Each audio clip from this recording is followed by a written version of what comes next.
Hare Krishna. So today morning is the extremely auspicious day of the appearance of Srimati Radharani, and on the occasion of Radhashtami we are discussing from the Srimad Bhagavatam.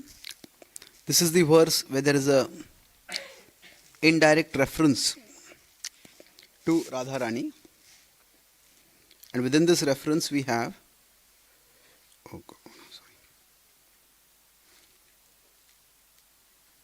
what's happening? Sorry. Okay, what are we doing? Am I audible to everyone clearly? Okay, thank you.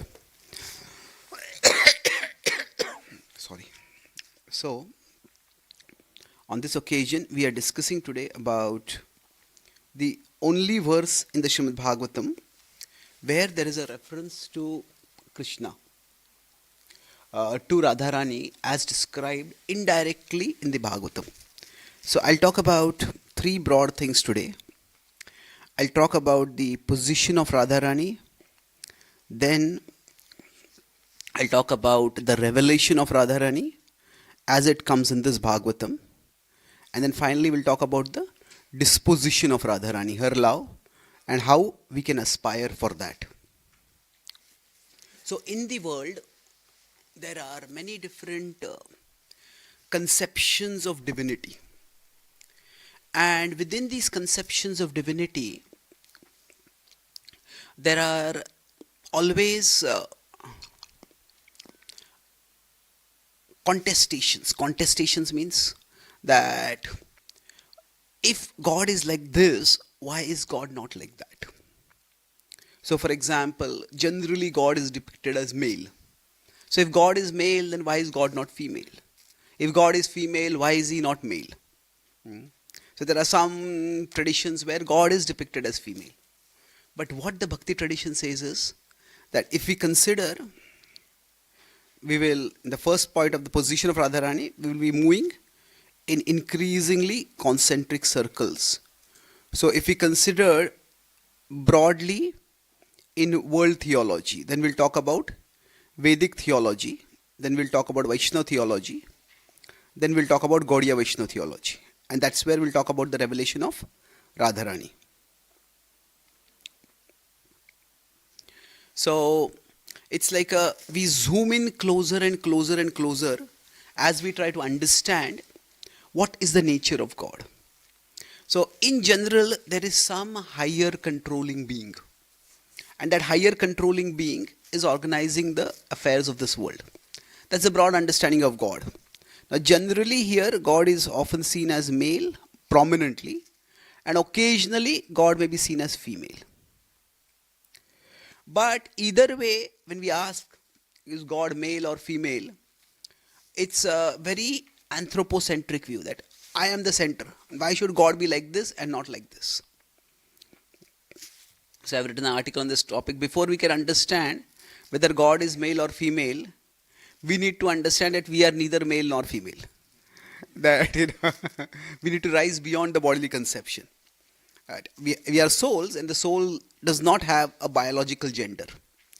But then, now if we go to the Vedic conception, among all the world's traditions, in the Vedic conception, the goddess is often an object of worship. There are many goddesses, and they are all considered powerful in their own ways. Now, in the goddess, they have broadly two moods. There is the gentle mood and the angry mood. So, for example, Parvati is considered to be in the gentle mood. When she is with Lord Shiva, she is considered in gentle mood. When she is Durga, and especially when she becomes Kali, she is considered to be in a very angry mood. Parvati is smiling and giving benedictions. But when she is Kali, she is wearing a skeleton of, a garland of skeletons. She is stamping on demons. She is fierce. She is powerful. She can be deadly. And there are times when the various gods go and seek help from her because certain demons cannot be killed by anyone else. So that is the conception of the goddess in the Vedic tradition. And she is extremely powerful.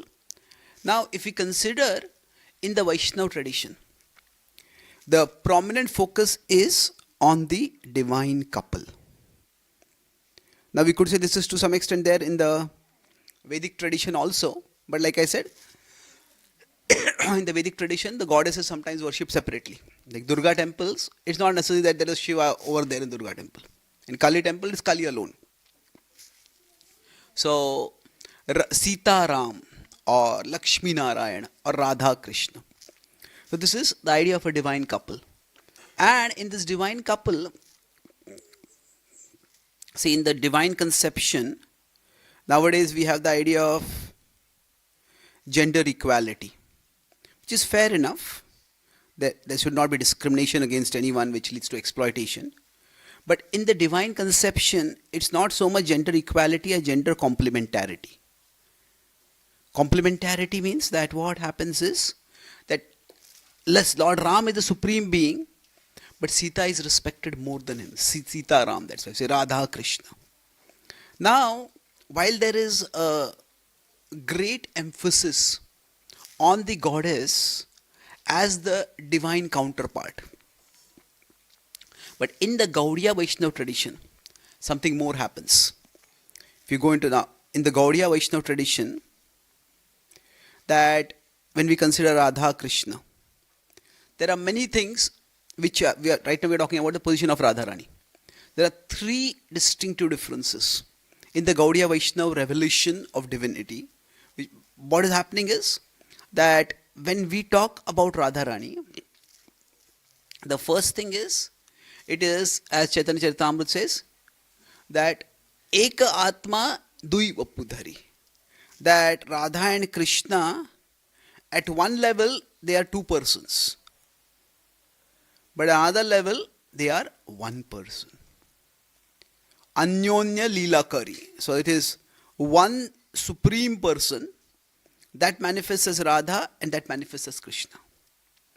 And then the two of them later come together. Who did they come together as? Lord Chaitanya Mahaprabhu. Shri Krishna Chaitanya, Radha Krishna Nahi Anya. But the idea is that there is one ultimate reality that manifests as two. So now the two play different roles. But in this understanding, it is not that Radharani is just the counterpart of Krishna. She is not just the consort of Krishna. She is not a competitor divinity either. She is basically that same one ultimate reality manifest. This is Krishna is manifest, Radharani is also manifest. So this is the first difference, that Radharani and Krishna are both one being in two bodies. Now this is not said simply in a metaphorical sense. It is said in the philosophical sense. What is the difference between the metaphorical and philosophical sense? Metaphorical means when two people are in romantic love with each other, or at least there's the initial stage when the romantic love is very, the hormones are high, the honeymoon phase as they call it. That time people said we two are one. These two people like one soul in two bodies. Now there are two souls, there's no one soul over there. That is a metaphorical way of saying it. But when with respect to this is said, this is not metaphorical, this is philosophical. This is philosophical, specifically an ontological reality. It's the nature of reality that Radharani and Krishna are one and the same person, but they are manifesting in different moods. The other thing distinctive about Radharani, that is distinctive to the Gaudiya tradition. Now, there are hints of this in other traditions. But the other distinctive thing especially is that Radharani is not just the consort of Krishna. She is not just the counterpart of Krishna. She is not just the God. She is the reservoir of all devotion. She is the reservoir of all devotion. Now, there are references to this indirectly in the Puranas, but in the Gaudiya Vaishnava tradition, this is especially emphasized, that all devotion that anyone has, that comes from Radharani. So, just like Krishna is both a person and a principle. Krishna is a Vyakti and Krishna is a Tattva. So to think of Krishna only as a person would reduce him to a person at our human level. To reduce Krishna only to a principle would make him impersonal.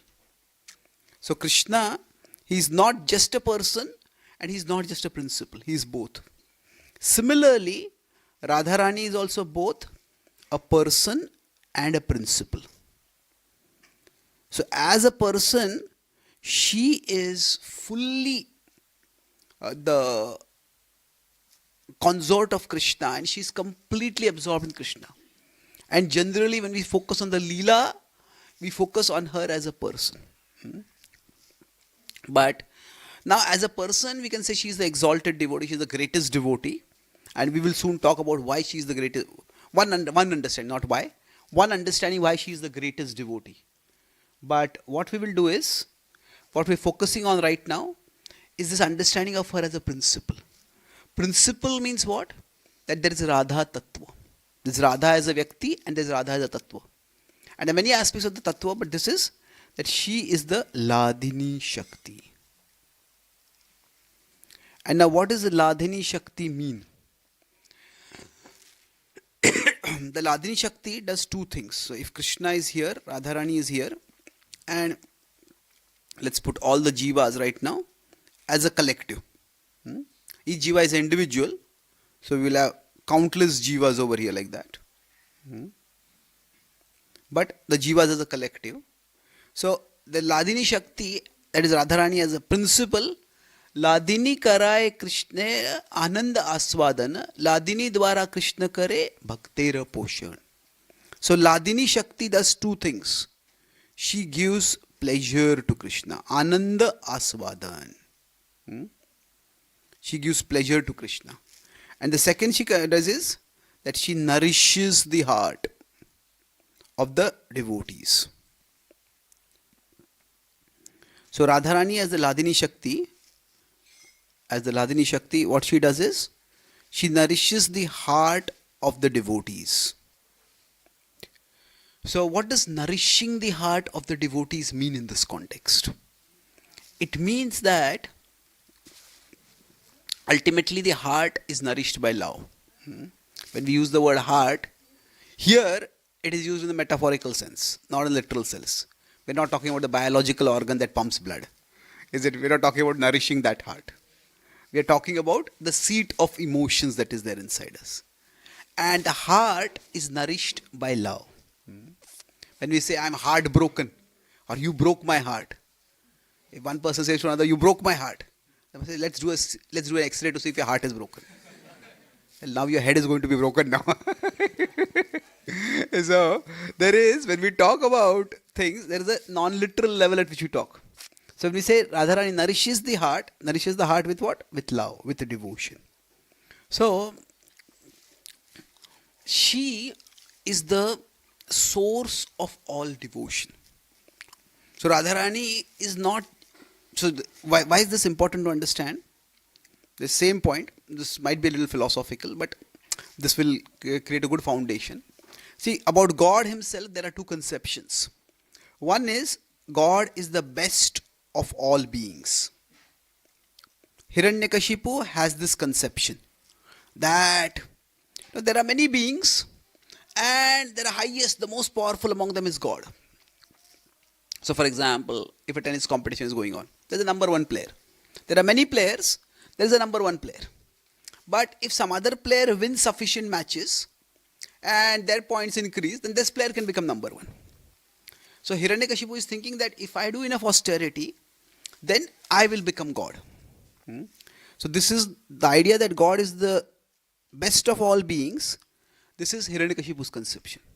But what Prahlad tells him is that God is the basis of all being. He is not just the best of all being. This is true, but a more complete reality is that he is the basis of all being.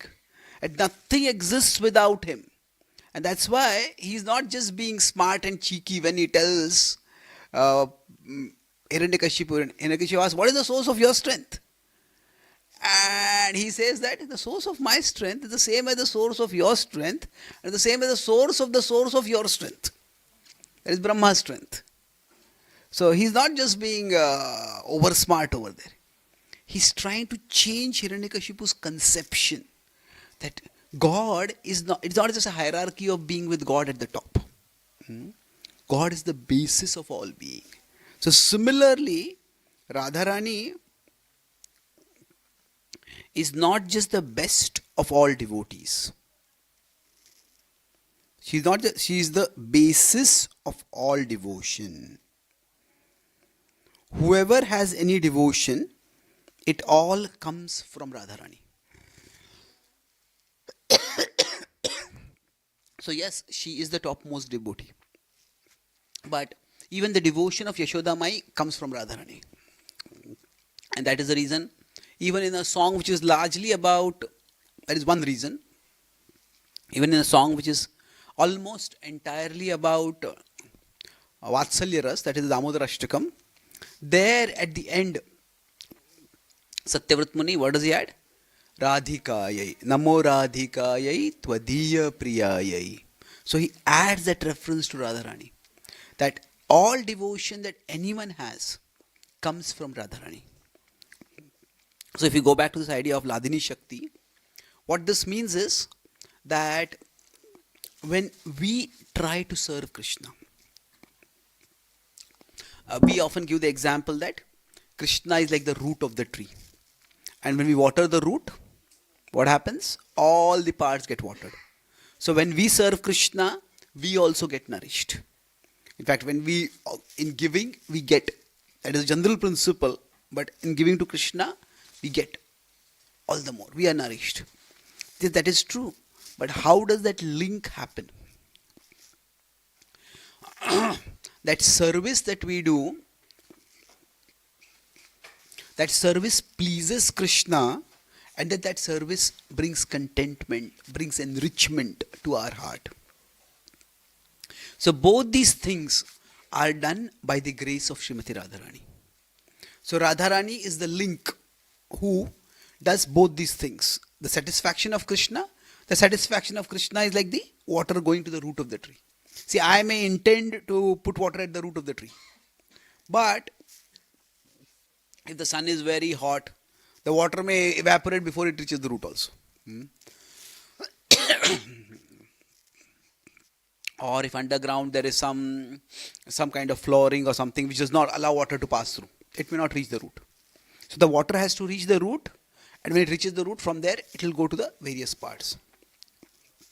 So it is Radharani who ensures that the water reaches the root.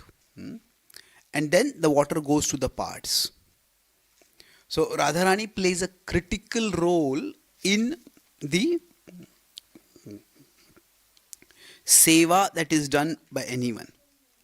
So this is the second aspect of Radharani's, in the revelation in the Gaudiya tradition, is firstly that Radharani is non-different from Krishna, that it is the same divine person. Second is that Radharani, while she is God, the difference is that she is the basis of all devotion. She is the source of all devotion. Now, the third point that is distinctive in the Gaudiya tradition with respect to Radharani is that the emphasis on parakiya ras. Now, this is a slightly complicated statement, concept, and to call it slightly complicated is a slight understatement. It's a very profound concept. And the parakiya ras is the idea that Radharani and Krishna are in one sense not officially formally married. And quite often when this is there, the question of is it immoral comes up. But the focus of the Bhagavatam and the focus of the Gaudiya tradition is not on the aspect of immorality. The focus is on the idea of selfless. Now we may selfless and immoral. Actually, immorality is generally considered very selfish. You give up morality because you want some quick pleasure. But the idea is the Bhagavatam has a particular theme going on. And generally, when we talk about love, now love can sometimes be one way. Love can be unrequited. But if you want a loving relationship, that cannot be one way. That has to be reciprocal. That has to be two way. Still, even when there is a loving relationship, it is two way. It is meant to be reciprocal. But what causes often pain in any relationship is if there is no proper reciprocation. If I do a lot for you and you do only a little for me, then I may start thinking, why am I in this relationship? What am I doing over here? So normally we expect reciprocation. So the theme of the Bhagavatam, which leads to this particular pastime, the revelation of Radharani's glory, eventually, is that normally when we turn towards God, the Vedic approach, and this is the general approach of any tradition, any theistic tradition, is that if I am here and God is here,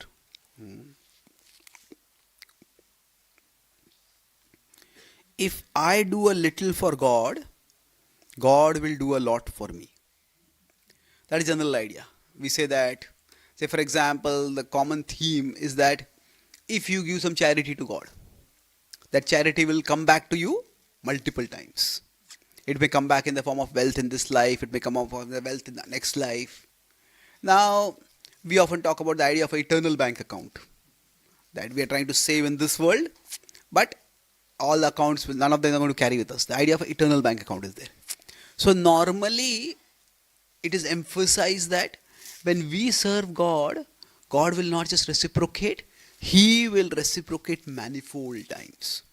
Now this is talked both initially in material terms, say in terms of charity.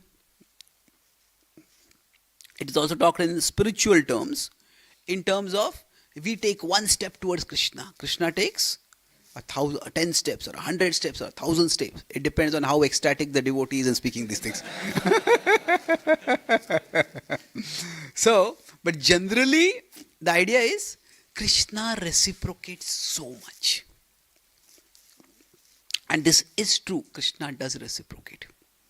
But as I said, in any relationship, the tension comes when there is very little or no reciprocation. At that time, how much is the love? How much is the service attitude? How much is the dedication? That comes up. Say, normally, Prabhupada would give the example that a parent's love for the child is, or a mother's love for a newborn baby, is the closest we may get to selfless love. That the mother cares for the baby. Now, it is not completely selfless because there are times when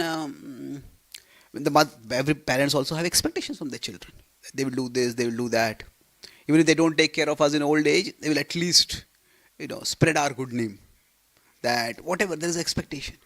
But suppose parents have a child, say, who is autistic. And not just autistic, but high on the autistic spectrum. The child is never going to go and become famous and going to do some glorious things and expand the glory of the parents. Now at that time, then the degree, the dedication in terms of the love of the parents will be tested. Because there, the child is not really going to reciprocate. Of course, not in the normal way that we can understand. So when there is lack of reciprocation, that is when love is tested. Now, of course, in the case of an autistic child, we understand the child is just not capable of reciprocating. But when the other person is capable of reciprocating and doesn't reciprocate, that is the time, do you even care for me? Do you even love me? Why am I doing all this? So that is generally when we put something in a relationship, we expect something from that relationship. That's just natural. And this is not necessarily selfish. See, the expectation of reciprocation is foundational to a relationship. So reciprocation does not make a relationship, or expectation of reciprocation does not make a relationship necessarily immediately mundane or material. It is, what is the mode of the reciprocation? Is the reciprocation transactional or is it transformational? Transactional means what? That when the reciprocation is transactional, that we go to a shopkeeper, we give some money and we buy something. If there is a person at checkout counter, we may not even notice who the person is. It's just interested in whether our products come properly to us or not. So transactional, there is give and take, but there is no meaningful contact or connection between the people. Now, in a transformational reciprocation, what happens is that I do something for you, do something for me, and the result is that both of us come closer to each other. So that is a transformational relationship. So reciprocation is always there. Reciprocation is natural. Krishna also talks about ye thamam prapadyante tam sathaiva bhajam. Krishna talks about this principle of reciprocity.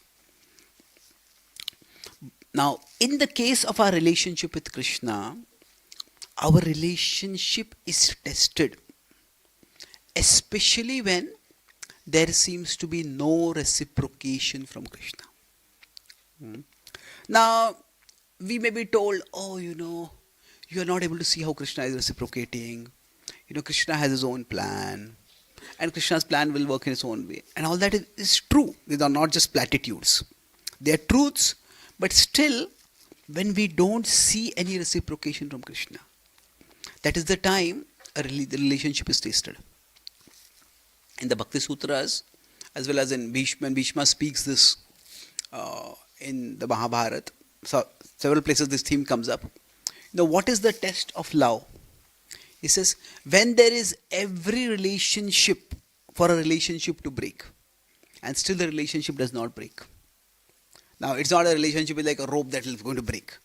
That means when there is every relationship for a relationship, every reason for a relationship to be ended, to be broken, and still one does not break the relationship. Now, that is a sign of love. Now, when you're talking about every relationship to break a relationship, you're not talking about abuse and exploitation and that kind of thing.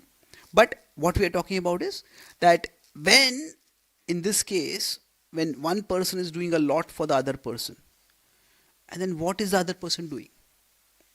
When there is non-reciprocity, that is the great test of love. So now, in the case of Radharani, now that's where we're talking about the glory of her love, the parakiya bhava, which will be discussed about in this pastime as we move forward, that when the gopis are not married to Krishna. So in this particular case, I said, the common way of looking at it is, it's immoral, why is Krishna doing this? And yes, that's a valid question to ask. But the emphasis of the Gaudiya tradition is that normally, if we consider this as a conservative society, relatively speaking, and when a woman gets married, a woman has, in most traditional societies, she gets the name of the husband, and the respect and the influence and all that increases. So the queens of Vrinda, queens of Dwarka, they are officially they married to Krishna. So through their relationship with Krishna, they get the respectability that marriage provides. But the gopis, they are not married to Krishna. So in that sense, they are giving themselves to Krishna, but they are not getting that respectability that comes from marriage. And in spite of that, they are ready to give themselves to Krishna. So there is moral, and below that is immoral. But above the moral is transmoral. Transmoral is transcendental morality. So the gopis are not doing something immoral. What they are doing is transmoral. That They are the whole setting that is made of Parakiya Bhav is that the gopis give themselves to Krishna and they get nothing in return from Krishna. Now, not only do they not get the selflessness when you talk about the love of the gopis for Krishna, the selfless is in two ways. They don't get the respectability of marriage, but you may say, I just want to be with you. I don't care whether we are married or not. But then what happens? They don't get even the company of Krishna. Why? Krishna leaves Vrindavan and goes away. And then you could say they have ruined me and you abandoned me now. You have ruined me socially, you have ruined me emotionally. The gopis are heartbroken. So, even then, when there is every reason for the gopis to turn against Krishna, they do not do that. So, that is the glory of the love of the gopis. Now, of course, this is at an external level. At an external level, when Krishna leaves, what happens? The gopis are socially and emotionally, they are wrecked. They are ruined. But of course, it's not that simple. There's much more going on over there. Krishna is not any ordinary person. Krishna is God. And even when Krishna leaves, Krishna does not leave. It is said that Krishna actually, when we remember Krishna, remembrance of Krishna is in two forms. There is Smriti and there is Spurti. Smriti is our conscious or even conscientious remembrance of Krishna. That means we try to fix our mind on Krishna.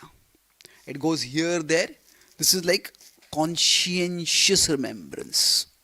And this is what sadhana bhakti is all about. But apart from that, there is spontaneous remembrance. Atah Shri Krishna Namadi na bhaved grahayam indriyai sevon mukhe hi jivado swayam eva spuratyadaha. It spontaneously manifests. So when spurti comes, it is that even without any stimulation, suddenly we become absorbed in Krishna. Forget everything else. So in romantic movies, sometimes when people are separated, there are flashbacks. So, flashback means that suddenly the person in one place, some stimulus comes that remind them of something and they are completely lost. So, now, it generally happens with respect to if somebody is very invested or attached in a material relationship. And that can be distracting, all that. But in this devotional case, when this happens, when this spurti comes, it's considered a great blessing. It's considered actually very rare. And suddenly, spontaneously, the remembrance of Krishna comes and transports us to some other place. Normally, even kirtans, kirtans are wonderful, but then we have to absorb ourselves. We have to focus, we have to absorb ourselves, and then we feel the transportative experience. Katha, also some of the katha can transport us, but it takes time, it takes attention. But when this happens spontaneously, then it's very rare. It's very rare and very special. So it's described that Krishna entered into the gopis' heart, and thus the gopis, after Krishna left, they would have constant spurti of Krishna. So in that sense, Krishna never abandoned the gopis. Because Krishna is different from any ordinary person. Krishna is God. So the remembrance of Krishna also at one level is non-different from Krishna.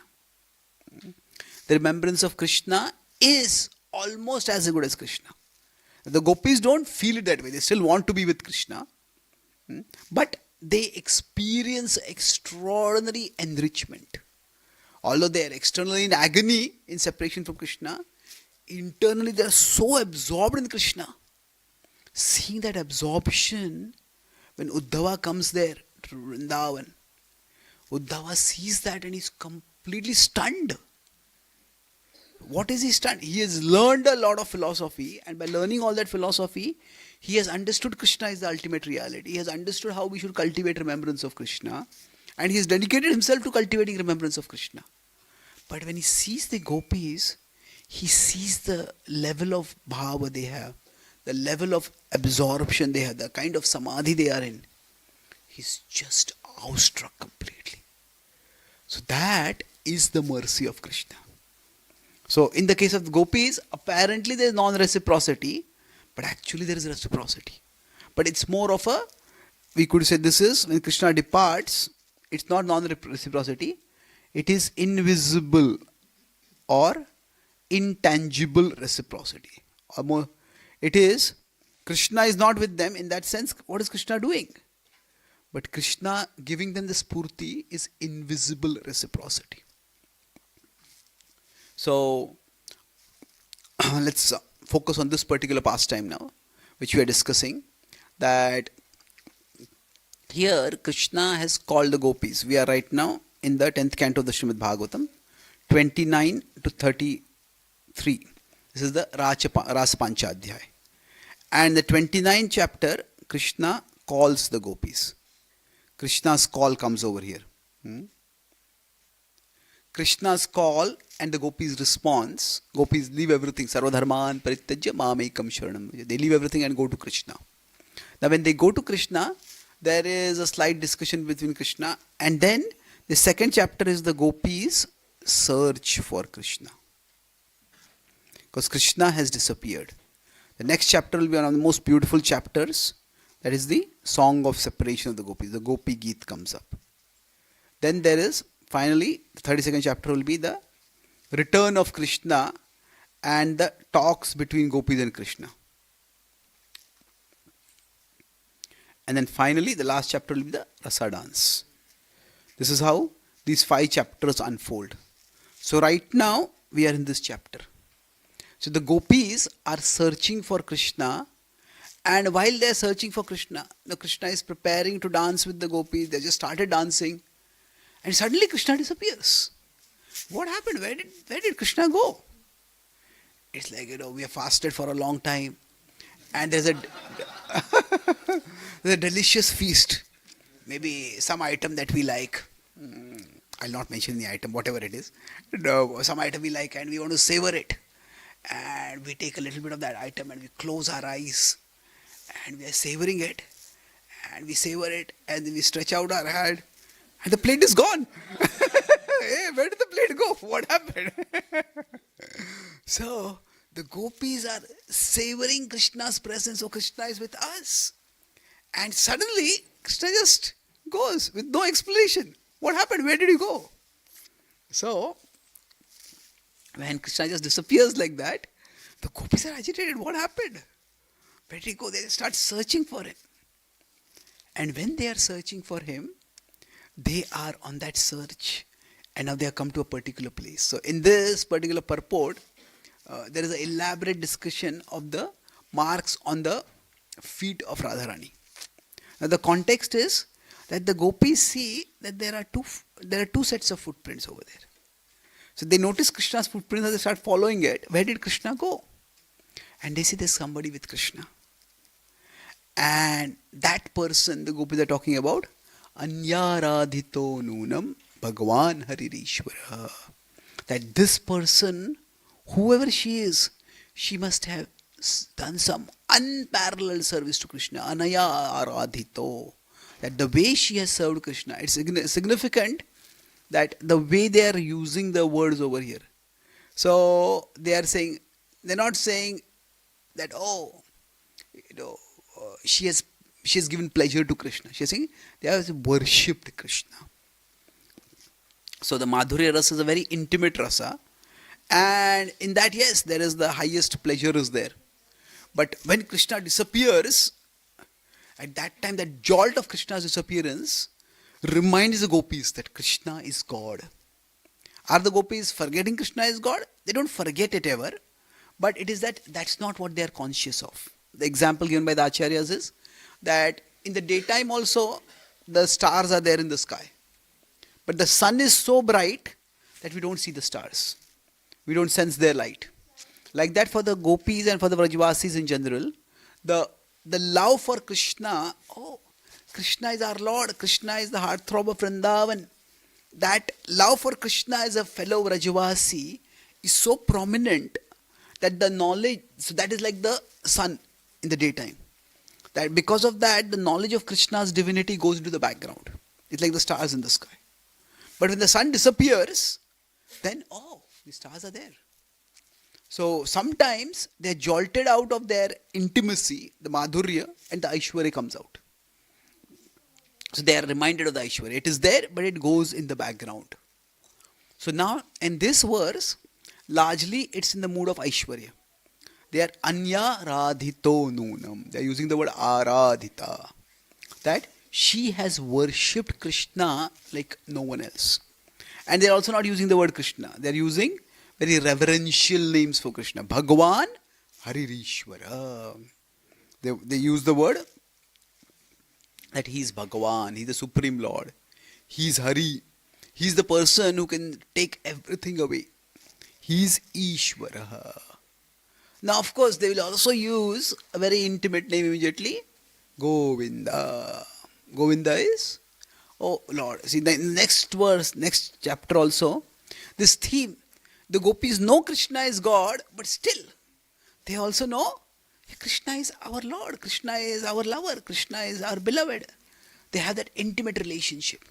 So in one way, in one verse, the gopis will say, Krishna, you destroyed the Kaliya demon. Fanifanarpitam te padambujam. That you just crushed Kaliya. And there's just a few verses that later they will say that Shilatrunankurai Sidatitina. They'll say that we are terrified by the thought that the twigs and the pebbles and the thorns in the forest of Vrindavan will pierce your tender lotus feet. And that thought is ripping our heart apart. Now, if Krishna has smashed the hoods of Kaliya, the fangs of Kaliya are far more dangerous than any thorns. So they know that Aishwarya Gyan is there, Krishna is so powerful, but the Madhurya rides over. No, but Krishna, your feet, they'll get injured. So like that, Bhagwan Haririshwara is there, but along with that, Govinda.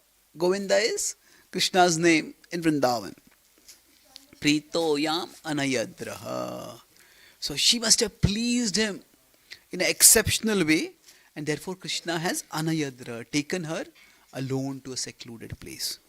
Now the word Radha, aradhito, refers to worshipped, but also refers to the fact that this is an indirect reference to Radharani. So what happens? I'll make two more points and then we will conclude. So how much time do we have? 1 minute, okay. Like I cannot make 2 points in 1 minute. But here, it is described when Krishna takes Radharani away, the theme is that Krishna is actually taking Radharani to glorify Radharani. But it is not just Krishna taking Radharani away to glorify Radharani. The gopis, when they see that, it might seem, oh, who is this special person whom Krishna has taken away? But the gopis also know that Radharani's love is more than the love of anyone else. But when Radharani goes with Krishna, she is initially happy, oh, Krishna is only with me. But immediately, she thinks, but what about all the other Sakhis? They will be devastated that Krishna is not with them. And that's why, even when she is with Krishna, she can't enjoy Krishna's association. And that's why she slows down. She makes various excuses. Krishna, I'm very tired. Krishna, can you get this flower? Krishna, let us look at this beautiful tree. And that way she's slowing Krishna down so that all the other gopis will catch up. So Radharani, she's with Krishna and Krishna has selected her. But she does not forget the other Sakhis. Now, in this way, Radharani also shows the selflessness of her love. So she wants to be with Krishna, But she doesn't want to be with Krishna at the cost of depriving others. And it is this love of Radharani and the love of the gopis that eventually pleases Krishna so much that Krishna says that I cannot repay you. Na parayeham. So while in the Bhagavatam's revelation, Radharani is one among the gopis, she is the special among the gopis, but in the Gaudiya Vaishnava revelation, she is the source of the devotion of all the gopis. And her devotion is such that she wants everyone else to also delight in their devotion. And that was the mood that Srila Prabhupada manifested. Srila Prabhupada, when he went to America at the age of 70, that was Prabhupada's father. In his childhood, he said, I want my son to become a devotee of Radharani. That's why he wanted his son to learn Mridanga. Prabhupada did not talk so much about Radharani, but Prabhupada had that mood. Prabhupada was in Vrindavan with Krishna. Prabhupada could have been enjoying Krishna. But Prabhupada left Vrindavan. He went all over the world. Why? Because he was concerned about others. He didn't just want to enjoy Krishna alone. He wanted to share that joy of Krishna consciousness with everyone else. The selflessness of Radharani's love is not just that, Krishna, even if you give me nothing in return, still I will keep serving you. But the selflessness is also that, Krishna, I don't want to enjoy your company alone. I want everyone, I want other Sakhis to enjoy also. So that selflessness is the mood of those who are trying to share Krishna consciousness. That was the mood of Srila Prabhupada. And the more we try to share Krishna with others, the more we will be able to savor Krishna ourselves. The more Krishna will enter into our own hearts. So I'll summarize what I discussed today.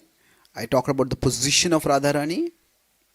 I talked about the revelation of Radharani. And then I talked about the disposition of Radharani. So, in the position of Radharani, I talked about the first thing was that how in the world theology, in the Vedic theology, in Vaishnava theology, and in Gaudiya Vaishnava theology. So, in the Gaudiya Vaishnava theology, what is revealed is very special. That God is male or female, God is sometimes female as the goddess, that God is a divine couple, male and female. But in the Gaudiya Vaishnava theology, what happens is, there is one God who manifests as the male and the female. The second aspect is that Radharani is not just the topmost devotee, the best devotee. She is the basis of all devotion. And everybody's devotion comes from her. The third point we discussed was how Radharani and the gopis ultimately, they have completely selfless love. That while it is the parakya, the focus is not on the immorality, is in the selflessness, that the apparent non-reciprocity. The gopis give everything to Krishna and Krishna apparently gives nothing to them. But the non-reciprocity is actually invisible reciprocity. Krishna reciprocates by being with her, by being with them in the form of spurti rather. And the disposition, we discussed that the selflessness of Radharani and the selflessness of the gopis. Selflessness of the gopis is that they want Radha to be glorified.